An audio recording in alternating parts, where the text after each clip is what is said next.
Buttons exchanged. Live reframed.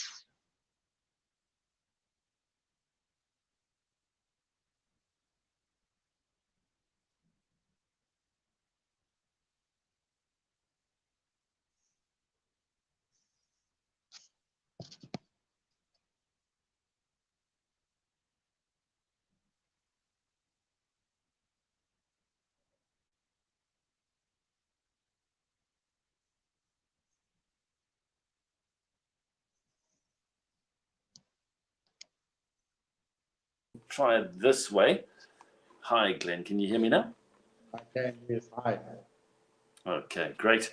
So, Glenn, the moral regeneration kind of movement aims at encouraging people to recommit to really build a better future and to work together. How do we do this? What are some of the practical things that we can do? Well, I think for us as a one of the primary things in respecting human dignity is to make sure that every single person in South Africa, and especially our children, know where their next meal is coming from.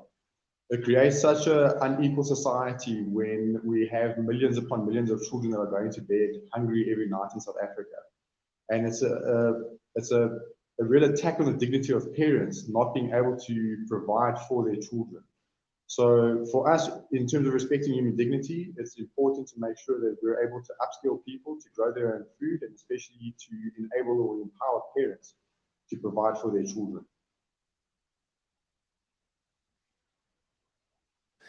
So, Glenn, with regard to that, one of your key programs is working with parolees. And earlier in July, Rachel actually had an interview about that. But we need to talk about this because, you know, we look at our prisons, they are overfull.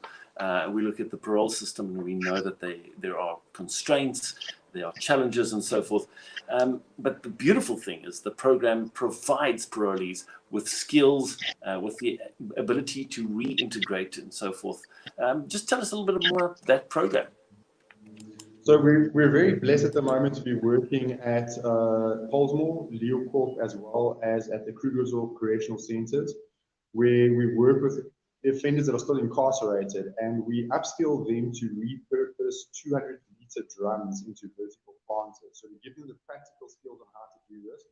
And we then also educate them on the value chain around those drums. So making the drums, propagating the seeds to put into the drums, growing the actual crop, as well as then processing that crop, whether it be, for example, strawberries into preserves. So it's not just direct consumption.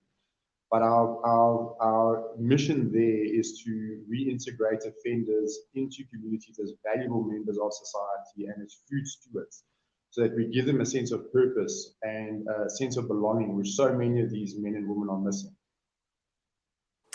That is so true. That is so true. So we as the public often have a negative connotation when we think of parolees, when we think of ex-offenders.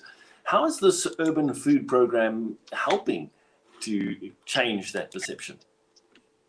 So I think the Urban Farming Cooperative seeks to address the stigma around offenders by, like I said, equipping them with skills that make them valuable members of the community, and also just working with the community to help them to understand that offenders are people, that they're human beings and have made mistakes. Many of them have made mistakes based on their circumstances, being excluded from the economy, not able to find employment, and then involving themselves in criminal activities to provide for themselves, to feed themselves. And so there is a terrible stigma around offenders in this country, and it doesn't help, for example, when we have ex-offenders getting involved in criminal activities, like we've just seen this past weekend in Gauteng with 2 police officers attacked by people that were on parole. And so it's a very unfortunate situation, but it is a vicious cycle in the sense that the people that are incarcerated often struggle to reintegrate when they are released, struggle to find work because of their criminal record, and then end up reverting to crime again. So they're stuck in a vicious cycle, and we're seeking to basically break that cycle. That's brilliant. Sure. For those who've just joined the conversation, we're chatting about moral regeneration and chatting to Glen Meyer, founder and director at the Urban Farming Cooperative. Glen, as we wrap up, I'd like to ask you, though, as somebody who is considered general public and many people listening to us who fall into that category, what do we do to help ex-offenders? How can we practically help them? I would go so far as to say that the way to help ex-offenders is to prevent people from going to prison in the first place. We need to feed our young children. We need to make them feel loved and cherished. If young children feel loved and cherished, they're not likely to get involved in gangsterism. If they don't get involved in gangsterism, they're unlikely to get involved in substance abuse or criminal activity that puts them into that system in the first place. Once a person has entered that system, they are tainted. We need to make sure that we prevent young people from going to prison. And then we need to be forgiving where we can, working with people that have been in correctional centers. And I think just giving people a second chance. It's such an important thing of reintegration, is being gifted that second chance by the community.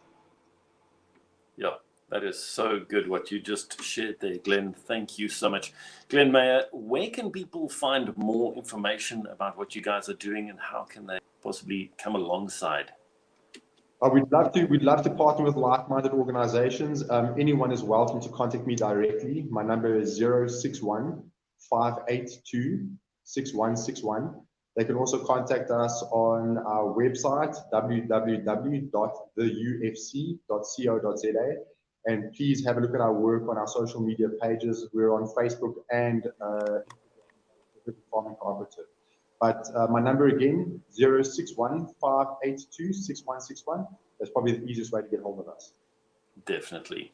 So connect with Glen Meyer on that number, 061 582 6161, or go to their website, theufc.co.za. That's the word the, so THE, and then U for uniform, F for Foxtrot, C for Charlie.co.za. Glen, great chatting to you. Thank you for your time this morning, and we wish you and the rest of the team all the best. Thanks a million.